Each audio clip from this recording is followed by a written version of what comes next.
우리 하나님 말씀 같이 보겠습니다. 사사기 12장 1절입니다.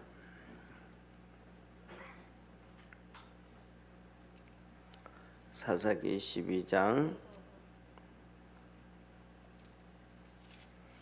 1절부터 7절까지 한 절씩 교독하겠습니다. 에브라임 사람들이 모여 북으로 가서 입다에게 이르되 내가 암몬 자손과 싸우러 건너갈 때에 어찌하여 우리를 불러 너희와 함께 가게 하지 아니하였느냐. 우리가 반드시 불러 너와 내 집을 살으리라. 입다가 그들에게 이르되 나와 나의 백성이 암몬 자손과 크게 다툴 때에 내가 너희를 부르되 너희가 나를 그들의 손에서 구원하지 아니한 고로 내가 너희의 구원치 아니하는 것을 보고 내 생명을 돌아보지 아니하고 건너가서 암몬 자손을 쳤더니 여호와께서 그들을 내 손에 붙이셨거늘 너희가 어찌하여 오늘날 내게 올라와서 나로 더불어 싸우고자 하느냐 하고. 입다가 길앗 사람을 다 모으고 에브라임과 싸웠더니 길앗 사람들이 에브라임을 쳐서 파하였으니 이는 에브라임의 말이 너희 길앗 사람은 본래 에브라임에서 도망한 자로서 에브라임과 므낫세 중에 있다 하였음이라.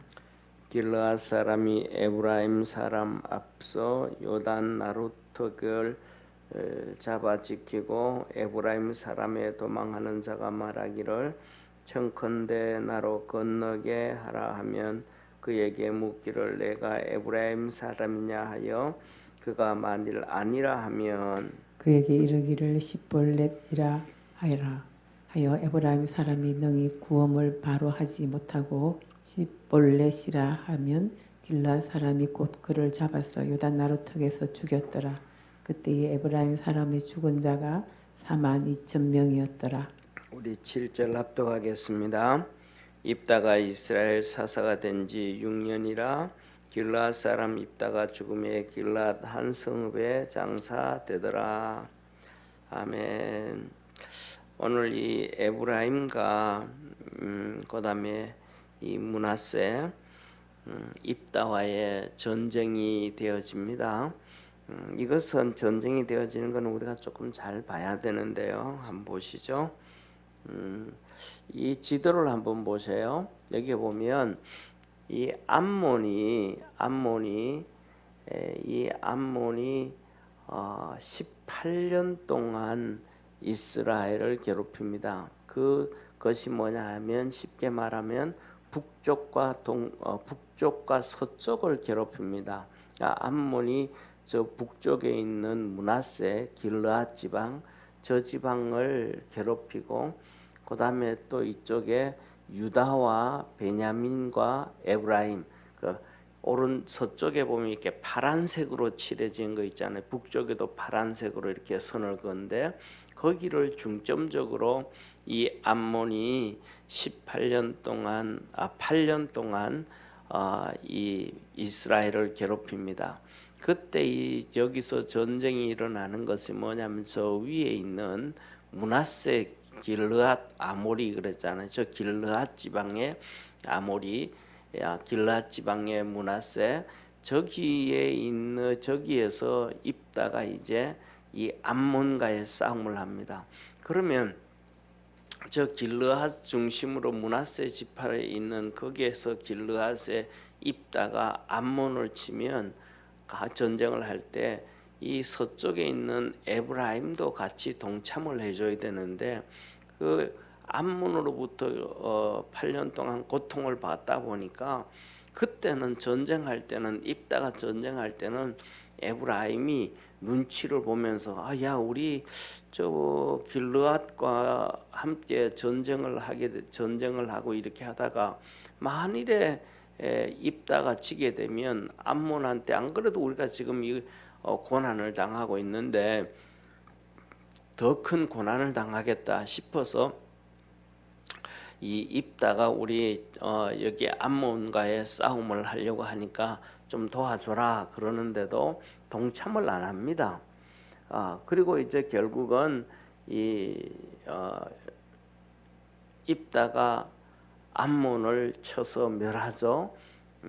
쳐서 멸하고 난 다음에 이제 집으로 돌아왔더니 우리가 잘 아는 것처럼 입다가 전쟁을 나갈 때 하나님의 성령이 그에게 임하고 하나님께서 그에게 이 암몬 자손을 맡기니까 손에 붙이니까 전쟁에 이겼단 말이에요. 그래서 전쟁에 나갈 때에 그가 하나님 앞에 서원을 하잖아요. 하나님, 내가 이번 전쟁에 가서 이기고 평안히 집에 돌아올 때에, 평안히 돌아온다는 이기고 돌아오는 거죠, 그죠? 만일에 전쟁에서 지고 혼자 그냥 도망을 오듯이 집에 오면 평안히 오는 거 아니잖아요. 지고 그렇게 되면 심각한 문제니까. 그렇게 내가 평안히 돌아올 때에 내 집 문 앞에서 나를 제일 먼저 반기는 자를 하나님 내가 번제로 드리겠습니다. 그렇게 서원을 하고 전쟁 들어가요. 그러니까 그만큼 뭐냐 하면 죽음을 각오하고 이제 전쟁으로 나가잖아요. 이 전쟁으로 나갈 때에 이 길르앗의 므낫세 지파에 있던 길르앗 지방에 있던 이 입다가 이스라엘 사람들한테 전부 다 이렇게 우리 전쟁 같이 하자, 한번 도와줘라 하고 다 공문을 보냈단 말이에요. 그런데 에브라임은 그때 동참도 안 했어요. 그리고 이제 전쟁을 이기고 나니까 에브라임이 입다한테 너 왜 우리하고 안 했냐? 쉽게 말하면 이 길르앗 땅에 이 길르앗의 아들이 입다란 말이에요. 그런데 길르앗의 아들이 입다인데 이 입다가 기생의 아들이란 말이에요. 기생의 아들. 그러니까 기생의 아들이니까 본처의 아들들이 있잖아요. 이 본처의 아들들이 기생의 아들이라고 너 우리 아버지 유산 없으면 못한다 하고 그냥 핍박하고 너 집 나가라 하고 쫓아보내버렸단 말이야. 그러니까 입다가 이제 형제들한테, 배다른 형제들한테 쫓겨나와서 돕 땅에 가가지고 그가 불량배들하고 어울려 생활을 하는데 그가 정말로 장군이었단 말이에요. 장군. 그 장군이니까 이 8년 동안 이 암몬으로부터 고난을 당하니까 이 길르앗 사람들이, 이 므낫세 지파의 이 길르앗 사람들이 중심이 되어 가지고 이 돕 땅에 가서 불량배들을 하고 사는 이 입다에게 가서 야, 우리 장관 좀 되어줘라. 우리 저 아모리 이 암몬 사람들의 괴롭힘에 우리가 도저히 못 살겠다. 우리 좀 도와줘라. 그러면 그래서 너가 전쟁에 이기면 우리가 너를 왕으로 모시겠다. 우리의 머리 왕으로 모시겠다 그랬어요. 그랬더니 입다가 하는 얘기가 뭐냐면 야, 너희들이 나 버렸잖냐. 너 나 버려놓고 이제 와서 너희들 힘들다고 나를 그렇게 할 수 있냐? 그랬더니 이제 하는 얘기가 왕이 되게 해주겠다 그러는 거예요. 그랬더니 입다가 진짜냐? 그거 가짜 아니냐? 지금 힘드니까 나 이용하려고 그런 거 아니냐? 그랬더니 하나님 앞에 맹세한다는 거예요. 그래서 입다가 이제 이 길르앗 땅 므낫세 지파에 다시 돌아가게 돼요. 돌아가 가지고는 하나님 앞에서 정말로 이 첩의 아들 입다를 일단 장관으로 세워져요. 전쟁에 이겨야 이제 수장으로 세워주니까 장관으로 세워져요. 그리고 전쟁에 이기고 나니까 이제 뭐냐 하면 다른 사람 에브라임이 그런 것 같아요. 장관에서 이제 전쟁에서 이기게 되어지니까 사사가 돼야 되잖아요. 왕이 되는 거예요. 사사는 거의 왕과 같은 존재. 재판을 받는 거니까 왕과 같은 존재죠. 사사라는 말 자체가 재판관이라는 뜻이니까, 그러니까 왕과 같은 존재란 말이에요. 그러니까 이제 에브라임이, 제가 보기 성경에는 기록되어져 있지 않지만 에브라임이 야, 우리 저게 기생의 아들한테 재판을 받고 기생의 아들한테 우리가 다스림을 받는다는 거는 이건 말이 안 된다, 이런 생각을 가지지 않았나 싶어요. 그래서 에브라임 사람들이 이 므낫세 길르앗에 가서 입다에게 트집을 잡기 시작하는 거예요. 트집을. 무슨 트집을 잡느냐 하면 너가 왜 이 모압 암몬과 싸우고 암몬을 치고 할 때 우리한테 사람을 보내서 우리 도와달라고 같이 해야 되지 왜 우리를 떨어뜨려 놨냐 하고 이제 트집을 다시 말하면 세상에는 뭐든지 똑같이 이 전쟁을 하기 위해서는 명분이 필요하잖아요.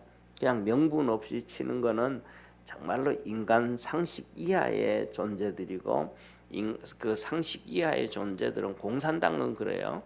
공산주의자들은 상식에 뭐 이런 뭐 명분이 있고 뭐 이래서 전쟁이 이렇게 하는 거 아니에요. 그냥 전쟁하는 거예요. 그리고 그다음에는 그들은 전부 가짜 말을 만들어내요. 그래서 특징이 뭐냐면 이 뭐 우리나라 군인들을 보고 국군이라 그러잖아요. 국군, 나라를 지키는 군인이다 그러잖아요. 나라를 지키는 군인.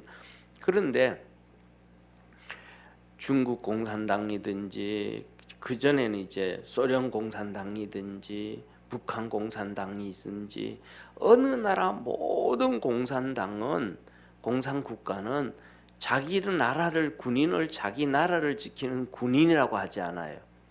그들은 뭐냐면 해방군이라 그래요. 해방군. 이게 뭐냐면 해방군이라는 얘기는 다른 나라의 백성들이 고통 가운데 있으니까 자기들이 가서 그들을 그 고통에서 건져준다는 거예요. 해방시켜준다는 거예요. 남의 나라를 침공해가지고 그들을 억압하면서 말은 해방군이라는 거예요. 그러니까 점령군이잖아요. 쉽게 말하면 침략군이고 점령군인데 그들은 말하기를 해방군이라 그래요. 지금 북한도 똑같이 해방군이라 그러잖아요. 대한민국을 공산주의 만들어서 자기 식민지를 해야 된다. 이것을 자기 군인들에게는 해방군이라 그래요. 소련, 중국도 그러고 똑같이. 이 공산주의 국가들은 그 말을 그대로 받아들이면 안 되고 반대말로 받아들여야 돼요. 이게 왜 마귀의 종들이니까 마귀가 그러잖아요. 하와한테 와서 선악과를 따먹으면 너 이거 하나님과 같이 된다. 하나님과 같이 되는 게 아니고 죄 짓고 죽는 거잖아요. 죽는 건데 하나님과 같이 된다고 이런 식으로 얘기하는 것처럼 똑같은 거예요. 이 에브라임도 지금 와가지고는 똑같은 너 암몬 자손들 칠 때 왜 우리 안 불렀냐? 불렀는데도 그때는 눈치 살살 보면서 자칫하면 암몬한테 우리가 더 당하겠다 싶어놓고는 가지고 동참을 안 해놓고는 이제 와서 꼬투리 잡아가지고 그러는 겁단 말이에요. 그러니까 이 에브라임은 그래도 공산주의자들보다는 조금 더 나은 거예요. 꼬투리 잡으니까. 그래서 이제 이 길르앗 므낫세 지파를 중심으로 해서 에브라임과 한판 전쟁을 하게 되는 거예요. 입다하고 전쟁을 해가지고 하나님께서 이런 잔머리 쓰는 사람들 하나님이 이뻐하지 아니하거든요. 결국은 이 에브라임이 전쟁에 집니다. 그 에브라임이 전쟁을 하러 저 므낫세 길르앗으로 올라가거든요. 저 길르앗으로 올라가서 전쟁을 하고 저 위에서부터 시작해서 므낫세 저 위에 있는 므낫세 저 중간에 파란색 있잖아요. 동그랗게 돼 있는 게 저게 갈릴리 호수예요. 그 밑으로 쭉 내려오면 유다 옆에 이렇게 있는 파란 거 있는 데가 저기가 그 사해예요. 그러니까 위에서 내려오는 곳이 저기 말하면 요단강이란 말이에요. 그런데 저 요단강이 지금은 물이 별로 없었는데 옛날에는 저기에는 뭐 자세히는 모르지만은 한강 비슷하게 물이 많았는 것 같아요. 그래서 그냥 뭐 물이 없다 그러면요 나루터 없잖아요, 그죠? 그냥 사람이 건너다니면 되는데 나루터가 있다라는 얘기는 배가 움직였다라는 거잖아요. 그러니까 물이 많았다라는 얘기가 돼요. 그래서 이 요단강을 에브라임이 건너가서 므낫세 길르앗에서 이제 입다하고 전쟁을 하는데 전쟁에서 졌단 말이야. 그러니까 전쟁에서 지니까 군사들이 어떻게 다 뿔뿔이 흩어져 가지고 각자 이제 요단강을 건너서 에브라임 자기 가족한테로 고향 땅으로 가게 된단 말이에요. 이것을 알고 이 길르앗 이 사람들이 야 빨리 가서 요단강을 지켜. 그래 요단강 나루터를 지켜라. 나루터에 딱 지키고 있다가 일일이 한 명씩 이렇게 한 명씩 이렇게 오는 사람들 보면 갓 사람들이 건너갈 수도 있고 그다음에 므낫세 사람들이 건너갈 수도 있고 루벤 사람들이 건너갈 수도 있고 또 다른 지파 사람들이 이쪽에 왔다가 또 건너갈 수도 있잖아요. 그죠? 그럴 때 물어보는 거예요. 너 어느 지파 사람이냐 물어보면 에브라임 지파다 하면 그냥 죽여버리는 거예요. 왜? 에브라임 지파는 전쟁하러 왔다 가는 거니까. 그런데 그 도망을 가는 사람들이 에브라임이라 그러겠어요? 안 그러겠어요? 나 에브라임 아니다 그러잖아요. 그럼 에브라임 아니다 그러면 이 사람들이 그럼 너 발음 한번 해봐라 그러는 거예요. 발음 무슨 발음 말하면 십볼렛이라고 한번 해봐라. 십볼렛. 그래 십볼렛이라 그래. 그러니까 저 에브라임 사람들은 특별히 발음을 좀 잘못하는 게 우리나라 옛날에 우리나라 같은 경우에도 지금도 비슷하잖아요. 이렇게 경상남도라든지 울산이라 이쪽에 있는 사람들은 쌀 못하고 살살 그런다 그러잖아요. 살살 쌀을 살이라 그런다 그러잖아요. 또 다른 이름 발음들도 또 그런 경우가 많아요. 지역마다 그냥 그런 발음들을 해요. 또 어떤 옛날 같은 경우에는 지역에 있는 사람들을 보고 학교라 그래봐라. 학교 그러면 그 지역 사람들은 학교를 학조 그런단 말이에요. 그리고 그다음에 또 이 기름이라 그래봐라. 기름 불러봐라. 그러면 어떤 지역 사람들은 기름을 지름 그랬단 말이에요. 옛날에요. 그러니까 이 에브라임 사람들은 십볼렛이라 불러봐라. 그러면 이 사람들은 십볼렛이라 안 하고 십볼렛 한단 말이에요. 시옷에 아주 쌍시옷을 준단 말이에요. 십볼렛 안 하고 십볼렛 이런단 말이에요. 이 사람들 습관이. 그래서 이 사람들이 나 에브라임 사람 아니다. 그러면 십볼렛 한번 해봐. 그러면 그 똑같이 십볼렛 그러면 너 건너가. 그런데 이 사람들이 십볼렛 안 하고 십볼렛 하면 이거는 에브라임 사람, 이거 속이는구나. 이 전쟁에 왔다가 이제 도망가는 놈이구나 하고 죽여버리는 거예요. 이 길르앗 므낫세 사람들이. 그래서 이때 이 에브라임 사람들이 죽은 사람들이 42,000명이다. 이랬단 말이에요. 이거는 어마어마한 숫자예요. 쉽게 말하면 출애굽을 할 때 이스라엘 백성들이 그 전쟁에 나갈 수 있는 남자들이 있잖아요.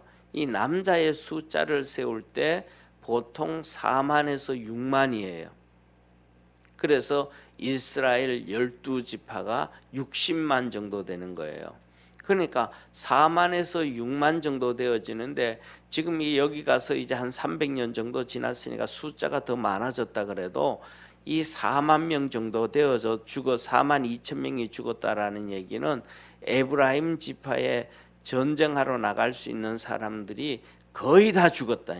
에브라임의 남자 태반이 그냥 거의 다 죽었. 남자들로 따지면 아이들과 노인을 빼놓고 난 다음에는 거의 남자들 70%가 죽었다 해도 과언이 아닌 거예요. 이만큼 비참하게 에브라임이 죽게 되어져 버렸어요. 그래서 이것을 보면서 우리가 뭐냐 하면 살아가면서 우리가 좀 힘들고 어렵고 그래도 꼼수 부리면 안 된다. 하나님 앞에서 정직하게 믿음으로 살아갈 수 있는 우리 축복의 성도가 되기를 바랍니다. 그리고 그 다음에 두 번째로는 하나님 앞에 그렇게 그냥 힘들고 어려워도 정직하게 꿋꿋하게 그냥 그렇게 믿음으로 달려가는 게 축복이고, 그 다음에 두 번째 우리 어제 말씀을 드렸던 것처럼 오늘 그러잖아요. 입다가 사사가 된 지 6년 만에 죽었더라. 이거는 뭐냐 하면 제가 보기에는 아주 젊은 나이에 죽은 거예요. 젊은 나이에. 왜냐하면 그가 전쟁을 하고 집으로 돌아올 때에 그 딸이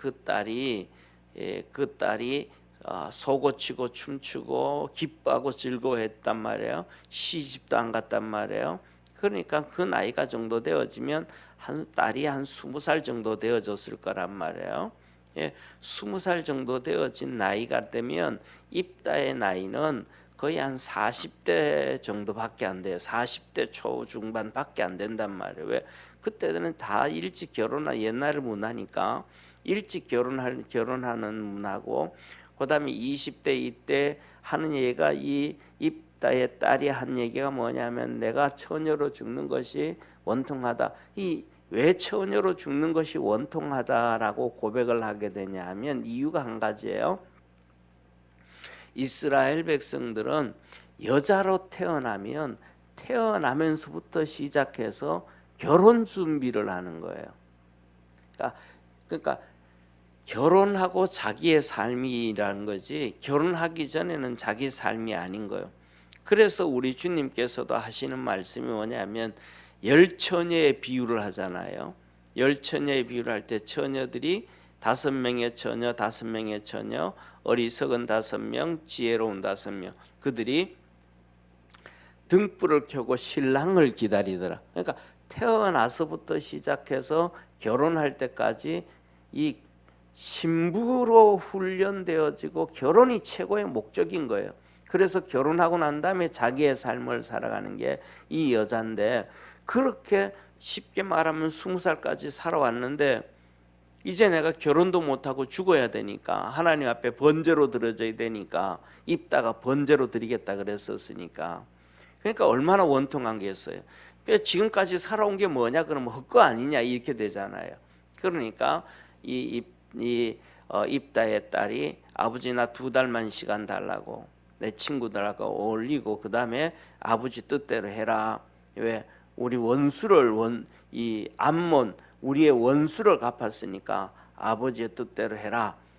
그렇게 얘기한단 말이에요. 그래서 성경에 보면 입다가 성경에서 이 하나님이 말씀하시기를 입다의 딸이 남자를 알지 못하고 죽었더라 그래요. 근데 그냥 그 얘기를 보면 사람들은, 많은 학자들은 그런 얘기를 해요. 평생 그냥 독신으로 하나님 앞에서 살았겠지 이렇게 자기 생각을 하는데, 성경에서는 그렇게 표현을 한 번도 안 해요. 하나님 입다가 하나님 앞에 서원한 대로 되었고 그 딸은 남자를 알지 못하고 죽었더라. 그리고 더 중요한 것도 있어요. 이스라엘 저 길르앗 사람들, 입 사람들이 1년에 4일씩 바로 그렇게 입다의 딸을 위하여 이렇게 울었더라 그래요. 그러니까 뭐냐면 살아 있으면 뭐 울 필요 없잖아요. 그렇죠? 불쌍해 그냥 그 정도지, 그죠? 그것도 하루 이틀도 아니고 4일씩 가서 그렇게 애통을 했다라는 얘기는 입다의 딸을 입다가 번제로 드리겠습니다 했던 것처럼 번제로 드렸다라고 하는 것이 더 맞는 말이 아닌가 싶어요. 그러니까 이 딸을 그렇게 자기가 하나님 앞에 잘못 서원함으로 말미암아 이렇게 보내고 난 다음에 입다의 마음이 얼마나 힘들고 아팠겠어요. 그것도 성경에서 무남동녀라 그랬단 말이에요. 무남동녀. 그리고 난 다음에 입다가 뭐 새로 장가를 간다든지 뭐 기드온 같은 경우에는 아내가 워낙 많아가지고 한 명도 아니고 아내가 너무너무 많아가지고 자식이 아들들이 70명이었더라. 아들이 70명이었다 그래요. 기드온 같은 경우에는 막 아내를 여러 명의 아내를 두고 살아서. 그런데 입다 같은 경우에는 그러지 않았단 말이에요.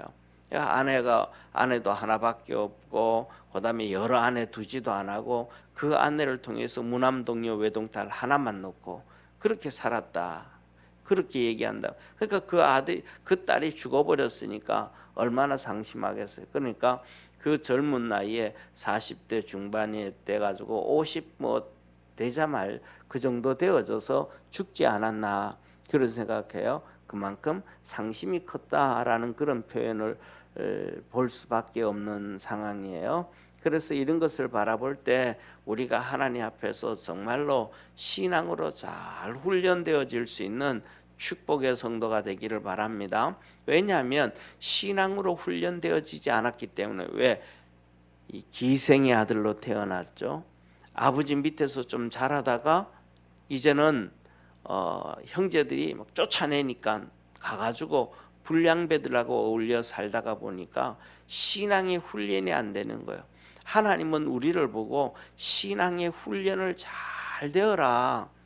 그래서 마태복음에도 주님 하신 말씀이 너는 모든 족속으로 제자를 삼아 아버지와 아들과 성령의 이름으로 세례를 주고 내가 내게 분부한 모든 것을 가르쳐 지키게 해라. 거기서 하는 거야. 성령의 이름으로 세례를 주고 성령도 받게 하고 그다음에 하나님 말씀으로 훈련해서 하나님 말씀 지키도록 살아가도록 해라. 그렇지 않으면 훈련되어지지 아니하면 전부 다 자기 생각, 자기 방법, 자기 뜻대로 하나님이 원하시는 방법대로 살지 아니하고 자기 방법대로 살아가서 이 입다처럼 자기 방법대로 하나님 내가 번제드리겠습니다. 이런 잘못된 신앙생활을 하게 되어진다. 그거는 결국 하나님에게도 고통이고 본인에게도 고통이 되어진다. 이런 말씀을 하시는 거예요. 그래서 우리 믿음의 성도들이 오늘 이 본 말씀을 보면서 두 가지, 하나는 그냥 꼼수 부리지 말고 어렵든지 힘들든지 주님 앞에서 꿋꿋하게 믿음으로 살고, 두 번째로는 신앙의 훈련이 잘 되어져서 하나님 안에 있는 복된 성도 되기를 바랍니다. 기도드리겠습니다. 전능하신 하나님 아버지, 오늘도 우리를 사랑하여 주시고 축복하심에 감사합니다. 에브라임이 그냥 전쟁에서 이기고 승리한 입다에게 축하해주고 박수 쳐주고 하나님이 일하심에 감사하고, 그의 출생이 기생의 아들이든 누구의 아들이든 간에 하나님이 함께 하셨으므로 일하여서 인정해 주면 되었을 텐데 인정 안 해주고 그들을 입다를 싸우고자 할 때에 그들은 42,000명이나 죽는 비참한 결과를 맞이했습니다. 우리 모든 믿음의 성도들도 신앙의 눈이 열려서 하나님이 하시는 일을 잘 기억하게 하시고 볼 수 있게 하시고 믿음으로 달려가는 축복의 성도들 되게 하옵소서. 신앙의 훈련이 잘 되어져서 하나님 보시기에 복된 성도들 되게 하옵시고 믿음의 사람들 되게 하시고 하나님 앞에서 훈련되어진 자녀 되어지도록 은혜 더하여 주옵소서. 그래서 주 앞에서 충성된 자들 되게 도와주옵시고 새벽마다 하나님 앞에 나와 예배드리며 기도하며 무릎 꿇을 때에 하나님의 은혜가 충만해지게 하시고 성령의 기름 부음의 역사가 있게 하옵소서. 오늘도 축복하시는 주님께 감사하며 구원하신 예수님의 이름으로 기도드립니다. 아멘. 하늘에 계신 우리 아버지여, 이름이 거룩히 여김을 받으시오며 나라의 임하옵시며 뜻이 하늘에서 이룬 것 같이 땅에서도 이루어지리다. 오늘날 우리에게 일용할 양식을 주옵시고 우리가 우리에게 죄진 자를 사하여 준 것 같이 우리 죄를 사하여 주옵시고 우리를 시험에 들게 하지 마옵시고 다만 악에서 구하옵소서. 대개 나라와 권세와 영광이 아버지께 영원히 싸움나이다. 아멘.